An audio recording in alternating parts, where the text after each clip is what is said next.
চলবে। এই দেখেন, এই যে রিক্সার যে মোটর, এখানে ছোট কিছু রিক্সা মোটরের চুম্বক, এই চুম্বকগুলো আমার এই মেশিনটা দিয়ে আমি এখন চার্জ করে আপনাদেরকে বোঝাবো যে এই চার্জটা দীর্ঘদিন চলবে নাকি অল্প দিনের ভিতরে আবার ফুরিয়ে যাবে।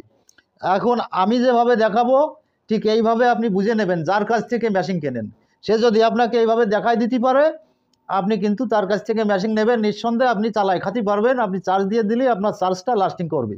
হ্যাঁ, যাই হোক, এই মেশিনটায় আমি এখনও মিটার লাগাইনি। মিটারটা লাগাবো, আমি একটা উন্নত কোয়ালিটির মিটার লাগাবো, যে জন্যই আমি মিটারের কাজটা এখনও শেষ করিনি। শুধুমাত্র সুইচগুলো লাগাইছি। লাগানোর পরে আমি এই চুম্বকগুলো চার্জ করে আমি বোঝাই দিচ্ছি যে আপনার চার্জটা লাস্টিং করবে নাকি অল্প দিনের ভিতরে আবার শেষ হয়ে যাবে। দেখেন এই চুম্বকগুলো একটু দেখেন, এখানে কোনো প্রেসার আছে কিনা। এই দেখেন, নেই। দেখছেন? এই দেখেন, এতে কোনো প্রেসার নেই, কিন্তু দেখা যায়। এই দেখেন, এই দেখেন, এতে কোনো প্রেসার নেই।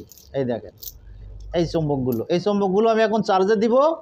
দেওয়ার পরে আমি দেখাবো যে এই চার্জটা আপনার গাড়িতে দীর্ঘদিন চলবে না অল্প দিনের ভিতরে নষ্ট হয়ে যাবে। সেইটা আপনারা কিভাবে বুঝবেন আমি বুঝিয়ে দিচ্ছি। তাই আপনারা যখনই যার কাছ থেকে মেশিন কেনেন, আমি যেভাবে দেখাই দেবো এইভাবে দেখে নেবেন, তাহলে ইনশাল্লাহ আপনার মেশিনটা ভালো হবে। এই দেখেন, এই চুম্বকটা আমি এখন এই আমার হেডের ভিতরে দিয়ে দিলাম। রিক্সা মোটরের ছোট চুম্বক এইটা, কিন্তু বড়টা দিয়ে দেখবেন না, ছোটটা দিয়ে দেখবেন, তাহলে আপনার অ্যাকুরেট হিসাবটা আসবে। এই দেখেন, এই যে আমি চুম্বকটা বসিয়ে দিয়েছি। এখন আমি এইটা দিয়ে একটু ঢেকে দিলাম। এই দেখেন, আমি একটু এই যে পুশ করলাম, আমার ম্যাগনেটটা এখন চার্জ হয়ে গেল।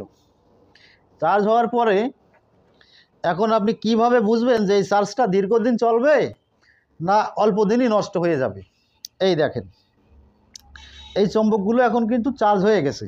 এখন এই যে ইজি বাইকের এই যে বাইকের চার্জারের এই কোরের ওয়েট আছে আপনার 7 কেজি ওয়েট আছে। এখন এই 7 কেজি ওয়েটটারে এই যে এই চুম্বকটা এইভাবে খাড়া করে লাগাই দেবেন। এইভাবে খাড়া করে, সিট করে ভুট করে আড় করে দেবেন না, এইভাবে খাড়া করে লাগাবেন। এই যে এই খাড়া করে লাগানোর পরে আপনার দেখতে হবে যে এই 7 কেজি ওয়েটটা তুলতে পারছে কিনা। যদি দেখেন যে এইভাবে উঁচু করতে পারলু, এই দেখেন খাড়া করে ধরেছি, উঁচু হয়ে গেছে। এই 7 কেজি, এর তলে যদি আমি আরও একটা দিই তাও লোড নিতে পারবে। এখন যদি দেখেন যে খাড়া অবস্থায় 7-8 কেজি ওয়েট উঁচু করা যাচ্ছে, তাহলে আপনি ধরে নেবেন যে আপনার মেশিন দিয়ে চার্জ করে দিলি এই মেশিনটা এই চার্জটা দীর্ঘদিন আপনি ব্যবহার করতে পারবেন। আমাদের এখানে অধিকাংশ মানুষের মেশিন কিন্তু এরকম খাড়া করে দিলি এইরকম একটা ভারী যন্ত্র, এরকম একটা ভারী লোহা উঁচু করতে পারে না। হ্যাঁ, তাই এইরকম খাড়া অবস্থায় এইরকম একটা 7-8 কেজি কোরের গায়ে লাগিয়ে দেবেন।